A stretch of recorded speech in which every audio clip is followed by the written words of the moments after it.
Kushman and Silver Serpent here. Kind of wanted to wrap up our experience. We're kind of looking for an aquarium store home.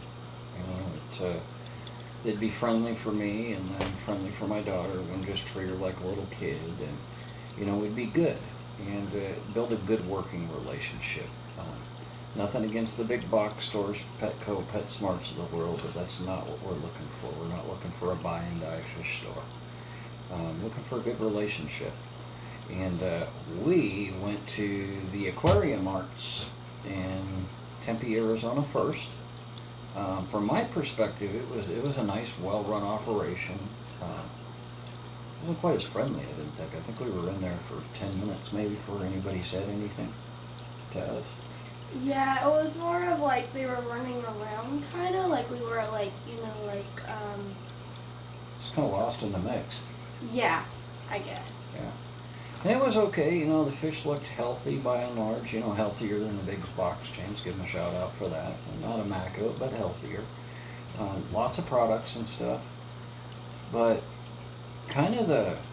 still we were looking for a little more unique fish or something pretty, we were on kind of a mission for some breeding stock or something that looked spectacular. Right.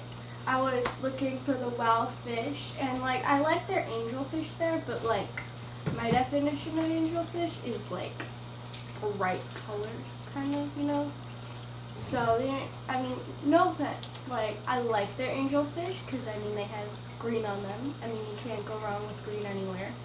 But this one is bright. Yeah, I have a thing for them. Just tropical fish, right? Nothing against them. However, they did have a product that a lot of stores didn't, including the big box stores. They had brine shrimp eggs, which we need for the babies. And puffers. I finally saw puffers. I was like, and I saw a coolie loach that was this big, and you get them for that big, except it was this big, and it was humongous. And that was the first time I ever seen them, and they were huge.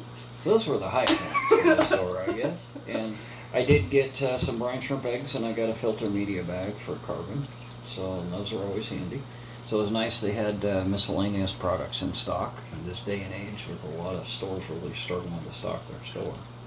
Yeah, and I do have to say, they did have coolie loaches, but they were all sold out, so that was kind of disappointing. Yeah, but I don't know when they get their shipments in, but I guess their coolie loaches are $5? So that's nice. It wasn't too bad, Prices were a little spendy, but they do have kind of a prime store location in the Tempe area, so I guess the overhead would be pretty high on that. Rent's probably pretty high. And but they had a lot of loaches. I kind of noticed they were kind of loach friendly. Yes, very loach friendly. Which is cool. Yeah, I like loaches. So we hit the parking lot, and I said, well, where's another store? And we had kind of seen ads for the Cichlid Shack, and I'm a Cichlid fan. That's my favorite tropical fish or freshwater fish. I heard from my mom that it was apparently all raised in Tempe, because she works in Tempe, I guess. And so we hadn't really gone by it, so I kind of wanted to see it. So I pulled up the Google map. I'm like, man, that's 9.5 miles away.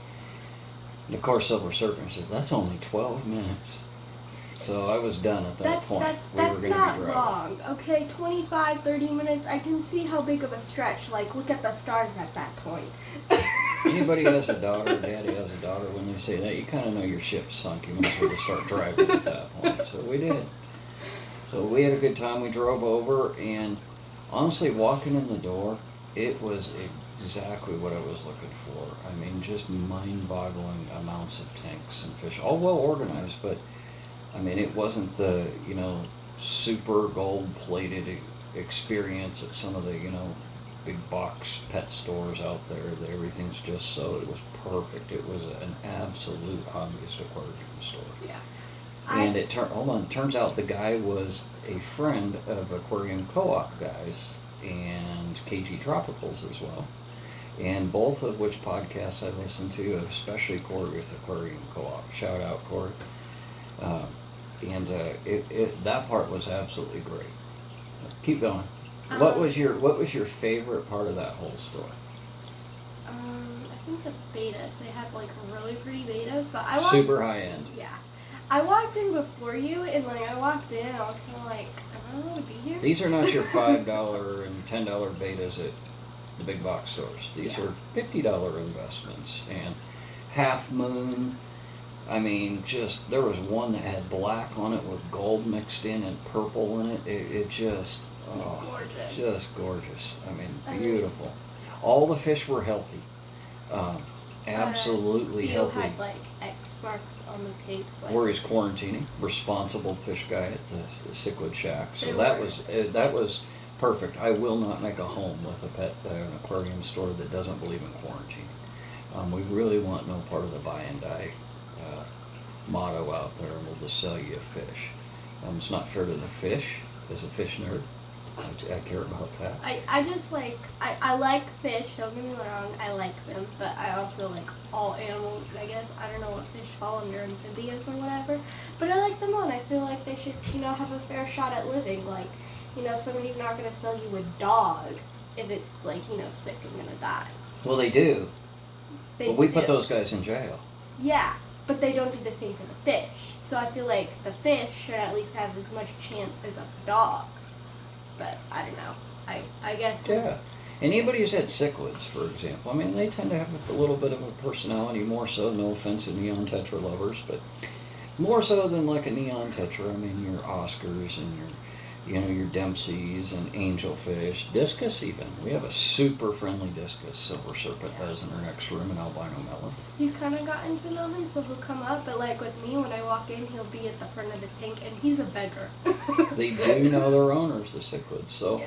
if you have a fish with a little bit more of a dog-like personality, for lack of a better term, you kind of want to see it go to a good home. And I'm not going to apologize for that.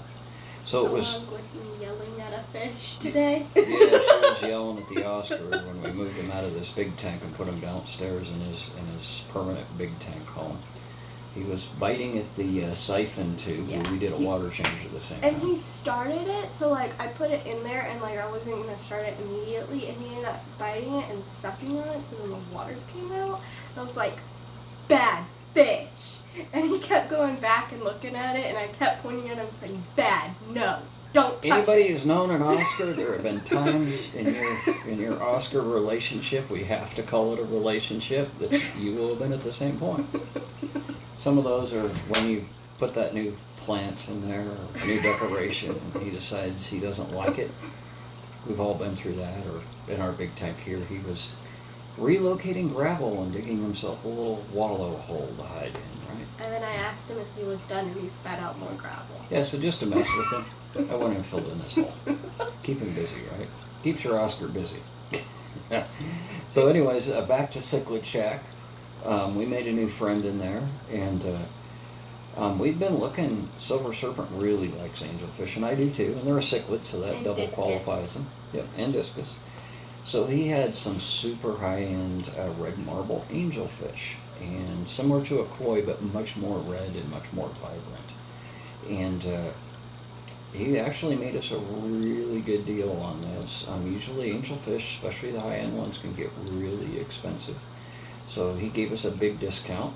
I'm not going to say that out there, so he doesn't have to do that for everybody that watches this if they happen to go there. But it was, at least a 25-30% discount. And with the angelfish, I've always been old school. There may be some angelfish whisperers out there that claim they can sex an angelfish. I mean, if you're an ichthyologist and like, I'm go sure people in through, comments will fill us in. 9 years. And Yeah. you study angelfish, I'm sure you can sex them. Pretty sure if you've got 9 Maybe. years under the belt that you can probably sex them. Maybe. I probably won't doubt you if you have 9 years with the angelfish, okay? But kind of at least not like a male-female beta and some of the other fish species where it just becomes pretty obvious. A lot of the cichlids you can tell with the shape of the fins. The angelfish, not so much, so I've always been kind of old school, which is instead of buying all adults in there, you buy some juveniles. A group of 6 is a good amount. by a group of 6, and 25, you know, quarter to 50 cent silver dollar size, and you grow them up and you let them pair off. And that's exactly what we did. We bought 6 angelfish, and you can kind of see them swimming in the tank back there above the Titanic. And I'm super excited. The gentleman also said they're a nice, you know, designer angelfish species, one that's really, really pretty. So he said that he would, with Silver Serpent here, buy her babies off of her. And so she's going to breed them. So it was like super, super nice relationship. He took us around the store. I'm into aquaponics and things like that, and showed me his, you know, 275 gallon, his cubes, 4x4 cubes, for example, set up with aquaponic. And we're looking possibly to maybe doing a little bit of a small aquarium store, a real small storefront at some point. And I got to look and see how he had it plumbed out, and he explained the plumbing, and offered to have us work with them, and even come in after hours, you know, in exchange for helping him with his fish chores in the store, you know, get to learn some more. I'm an advanced aquarist. I've been doing it 30-something years now. However, there's always more to learn, and this man has run a commercial fish operation, and he's expanding. And in this day and age of the online stuff and online only, to be expanding a brick and mortar aquarium store means you're doing something right. And I would definitely like some pointers in that area. And he also does some online business shipping, which is something we've been looking at doing too. Yeah, and I was like, because, you know, like, you go to fish stores and, like, you know, if you live in the area, they'll give you a bag, and, like, you hope the fish makes it home in time for, you know, to go. And he ended up, like, putting, like, pure oxygen in the bag, like, even though, like, you know, they probably would have made it home, did that, you know, just, like, you know, on their way home.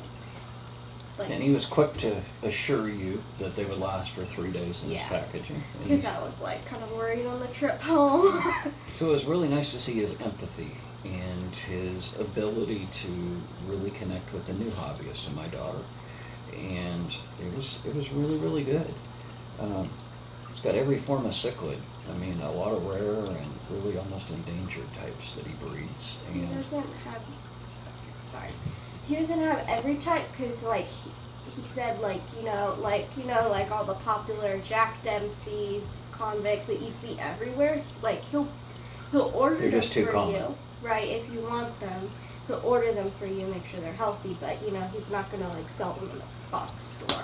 So he's a little bit more of a higher end cichlid shop instead of just convicts. And, you know, he's got Oscars. Everybody has to. You have to have Oscars. But, you know, things like the real common cichlids that are just a dime a dozen at the big box stores, convicts, Jack Dempsey's. I mean, he's not into that, which is great. I'd rather him dedicate tank space to really colorful, higher end, harder to get, a little bit more specialty fish, which is kind of what we were looking for. So that was super, super cool. I was just so impressed, and we'll definitely found a home there, so we'll be going back and shopping and hanging out and talking to another fish nerd. Yeah. Yeah. I have to say. Sorry, Dan. Interruption. Not a commercial break, but hey, someday we might have commercials if you do this right. But just to kind of wrap it up, I mean, it was a great experience. You know, I can't say enough about the Cichlid Shack there in Tempe. We'll definitely be back. Go ahead. I just have to say that I saw, like, you know, because I got a discus, and, like, I knew that they got big, but I never saw, like, a discus that was big, like a mature discus. And I went in that store, and, like, you know, it was kind of back there, but once I found them, they're like, oh my god, is that that's the type of fish that I have. It was just pretty, and you know, I saw different colors, so it wasn't just, like, you know, one type of fish. And he ended up getting it from a really good breeder, but it was just kind of cool to see discus in one store. Yeah, and to kind of summarize, I guess, you know, it's not that we did visit two fish stores. It's not that Aquarium Arts in Mesa or in Tempe was bad. It wasn't. It was a good store. It just didn't seem quite as friendly, I guess. Yeah, it felt You know, like like not as personal. it felt like that they had so many customers and not enough employees to ask how you were. That makes sense. Like ask like, you know. It's a good thing I had cash. Yeah. Their card machine went down, but With the storms, but I mean. yeah, what are you gonna do? That was actually, I mentioned the Silver Serpent. It was kind of nice to see that in a sense of, it's not a big box store that the credit card companies have loaded. They've given the biggest bulletproof, newest, greatest credit card system to. They're smaller, they were a little smaller operation trying to make it work. So that was pretty cool. And the guy was really apologetic about it. I'm sorry, guys. It's a good thing I had cash though. Yeah. Right? Yeah. They're trying to make it work for like 5 minutes, and they're like I was really like, here, sorry. just take my cash, bro. Right. So, I would say though, if I had to pick, and obviously as a customer review, I'd say the Cichlid Shack it was phenomenal. I mean, it's freshwater only, which is fine with me. We're freshwater Aquarius. So we will I have definitely. nightmares from salt water. Yep, we will definitely go back to the Cichlid Shack, and we plan on looking them up on Instagram and YouTube, and We might buy a friend for Rambo. yeah, we might buy a friend for Rambo the Oscar there. There was a catfish down there, big open mouth jogged catfish. It was kind of cool. Rambo the Oscar is going to be for our cold fish in the breeding operation. Obviously, they're fish babies that are deformed or not sellable, so instead of just getting rid of them and trashing them, we're going to be feeding them to the Oscar. That'll be his source of live food. And they had a catfish in there that was big mouthed, and he does the same thing with his catfish. So let's say this is like his head, okay, and his jaw opens like that, like your jaw, like all the way to your like. yeah, his jaw No goes bone. past. I mean, No like bone. past where a normal fish's gills. Like if it was on a person, your mouth would open up to the back of your neck. Yeah. I mean, it was like That. it was pretty cool. Skill. Being a catfish, I'd have to. What was it? A gulper catfish or something like that? But Gopher. gulp. I think it was a gulping catfish or something like that. I heard gopher. Yeah, no, and I'm pretty sure that it's big enough, and it looks like it'll get big enough that the Oscar wouldn't mess with it. And we might be able to have the Oscar and that as a tank mate downstairs, which is always a challenge finding good tank mates for a jumbo-sized Oscar. Yeah, because I don't want him to be alone down there. Like, just by himself. I mean, he's going to eat the goldfish eventually. Yeah, maybe that's why he's keeping them alive for now. He wants a friend. And then when his friend comes, he'll eat them. I mean, he already That sounds like Hannibal Lecter to me. That's no Silence of the Lambs in the aquarium. Right? Well, he already had a temper tantrum and took a bite out of Lazarus. Yeah, he did. Apparently he didn't like we nicknamed one of his feeder fish Lazarus because he tried to take a bite out and the thing's still alive, so. And then, he hid away, and then We thought he was dead. We literally thought, for I think it was 2 days straight, we thought he was dead because we couldn't see him in the Titanic. And I'm like, I think he actually ate that fish. Yeah. But. He came alive. Yep, so we gotta call him Lazarus, right? And he's got white spots on him too from the bite mark, so it's definitely reminiscent of the biblical Lazarus, right? So, we enjoyed our trip, and we were able to do a water change, get the angelfish introduced, move Rambo to his new house downstairs, and hey, we will update you and have another show soon. Yeah. So goodbye from Silver Serpent, Kushman, and the Dollar. You gotta show Dollar. Oh yeah, Dollar. you gotta say that. You Dollar, gotta show the come on. Dollar. Say hi, Dollar. Dollar. There's the Dollar. See, Dollar? There's our This is Pitweiler. Yeah. That's the Dollar. Say bye, Dollar. Bye. Yeah, He's not there he his age. is. He says bye. All right. See y'all later.